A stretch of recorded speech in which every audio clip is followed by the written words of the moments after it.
आज का जिला है ढिंडोरी। ढिंडोरी को 25 मई 1998 को मंडला से अलग करके बनाया गया और ये मैकाल पर्वत श्रेणी में बसा हुआ है। यहाँ पर साल के जो वृक्ष हैं वो पाए जाते हैं जो हमेशा हरे भरे रहते हैं, इसलिए सदाबहार कहते हैं इनको। यहाँ पर बैगा जनजाति मुख्य रूप से पाई जाती है। राष्ट्रीय मानव का दर्जा प्राप्त है। अयस्क के रूप में देखें तो यहाँ पर लोहे का निष्कर्षण होता है। लोहे से उत्पाद बनाने की कला भी ढिंडोरी में काफ़ी प्रचलित है। इस प्रकार से लोहे जो अयस्क है उससे इसको निष्कर्षण करते हैं और यहाँ लोहे से ही बहुत सारे सामान को बनाया जाता है। तो इस प्रकार से ये कुछ महत्वपूर्ण बातें थी। आगे इसके पर्यटन के बारे में बात करते हैं। पर्यटन के दृष्टिकोण से देखें तो ढिंडोरी में देवनाला वाटरफॉल है। देवनाला वाटरफॉल दो पहाड़ियों के बीच से निकलता है, तो कुछ इस तरह से सकरी घाटी का निर्माण करता है। इसके बाद है कपिल धारा। कपिल धारा को भी देख लेते हैं किस तरह से ये दिखाई देता है। ऊपर से गिरती हुई एक धारा है, उसकी वजह से इसको कपिल धारा के नाम से जानते हैं। कपिल धारा किस तरह से दिखाई देता है उसको हम देखते हैं एक बार। इस तरह से ये कुछ दिखाई देता है कपिल धारा। इसके बाद हम आते हैं नेवसा वाटरफॉल। नेवसा वाटरफॉल ये देखिए इस तरह से दिखाई देता है। ये भी ऊपर से गिरती हुई एक पानी की धारा है जो दिखाई देती है। फॉसिल पार्क घघवा, इसके बारे में थोड़ा हम विस्तार से बात करेंगे। फॉसिल पार्क जो घघवा है ये मध्य प्रदेश का सबसे छोटा राष्ट्रीय उद्यान कहा जाता है। अभी तक कंफ्यूजन में थे लोग कि फॉसिल पार्क जो है वो मंडला में है, लेकिन ये ढिंडोरी में है। जब इसको अलग कर दिया गया था ढिंडोरी को मंडला से 31 मई 1998 को। इसके बाद हम बात करते हैं कि ढिंडोरी को, जैसा कि पहले ही बताया गया है कि ढिंडोरी को जो मंडला से अलग किया गया 31 मई 1998 को, तो उसके बाद से ये जो फॉसिल पार्क है ये आ गया है ढिंडोरी में। इसके बाद यहाँ पर हम देखते हैं कि कौन कौन से अवशेष हैं। यहाँ पर जो फॉसिल पार्क है जीवाश्म के लिए बहुत ही प्रसिद्ध है। तो यहाँ पर इस प्रकार के कुछ जीवाश्म पाए जाते हैं।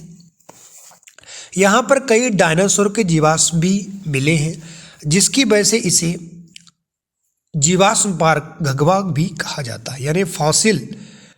इसके बाद हम आते हैं पर्यटन स्थल के बारे में। कुछ अन्य पर्यटन स्थल के बारे में देखते हैं। तो ये देखिए कुछ इस तरह से पर्यटन स्थल है। सबसे महत्वपूर्ण यहाँ पर कारोपानी डियर पार्क। कारोपानी में हिरण की संख्या बहुत ज़्यादा है। इसके साथ ही हल्दी करेली घाटी है। यहाँ पर एक घाटी जिसका नाम हल्दी कलेरी है। साल के वृक्ष भी यहाँ पर पाए जाते हैं और डगोना जलप्रपात भी पाया जाता है। तो हल्दी करेली घाटी कुछ इस तरह से जो है दिखाई देती है। अपने आप में कई जो पत्थरों की एक घाटी बनी हुई है, इसके बाद से इसे हल्दी करेली घाटी कहते हैं।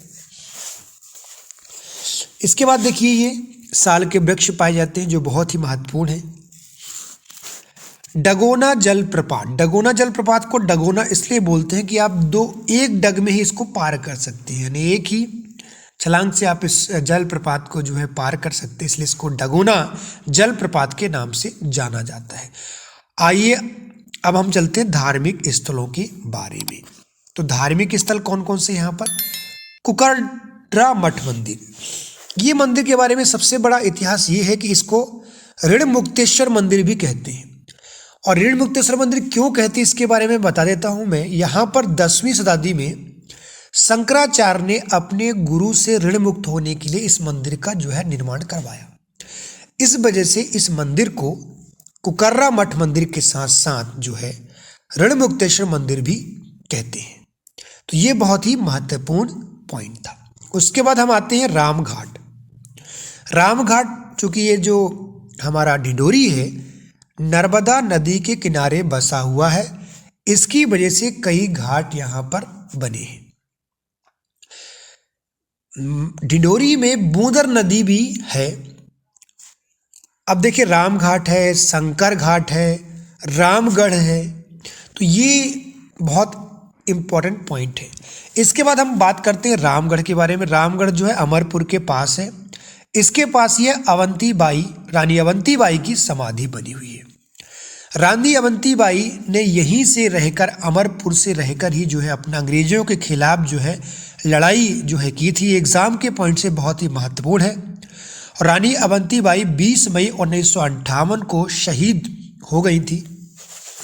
तो अंग्रेजों के खिलाफ जो गतिविधियां थी उन्होंने यहीं पर स्टार्ट किया था।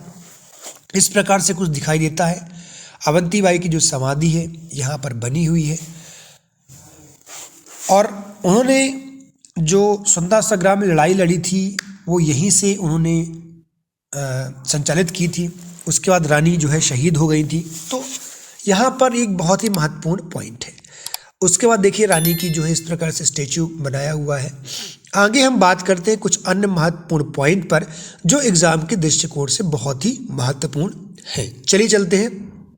एग्जाम के हिसाब से कौन सा महत्वपूर्ण पॉइंट, सबसे कम जनसंख्या घनत्व वाला जो है ये जिला है। ये बहुत ही महत्वपूर्ण प्रश्न जो है बनता है, इस पर हमेशा बनता ही रहता है। आगे हम कुछ अन्य बिंदुओं पर बात करते हैं कि डिंडोरी जिला जो है प्रदेश का सर्वाधिक ग्रामीण जनसंख्या वाला जिला भी कहते हैं इसको, यानी सबसे अधिक जनसंख्या गांव की दृष्टिकोण से सबसे अधिक इसी जिले में है। और लिंग अनुपात में यदि हम बात करें तो अधिकतम लिंग अनुपात में चौथा स्थान रखता है डिंडोरी जिला। इसके बाद हम बात करते हैं कि अधिकतम शहरी जनसंख्या कितनी है और ग्रामीण जनसंख्या कितनी है। तो सबसे कम नगरीय जनसंख्या वाला जो है जिला है डिंडोरी में। नगर में तरफ जो प्रवास है बहुत ज़्यादा कम है, किंतु ग्रामीण जनसंख्या बहुत ज़्यादा है यहाँ पर। यानी यहाँ पर जो ग्रामीण लोग हैं बहुत ही गाँव के प्रेमी हैं, हम ये कह सकते हैं। तो सर्वाधिक ग्रामीण जनसंख्या वाला जिला इसे कहा जाता है। तो इस पॉइंट को भी हम बहुत ध्यान से रखें कि मध्य प्रदेश का सर्वाधिक ग्रामीण जनसंख्या वाला जिला कौन सा है। तो इसका सही उत्तर है डिंडोरी। आगे हम बात करते हैं कि अन्य क्या प्रश्न पर बन सकते हैं जो एग्ज़ाम के दृष्टिकोण से बहुत ही महत्वपूर्ण होते हैं, चाहे वो MPPSC हो या अन्य कोई भी एग्ज़ाम होते हैं।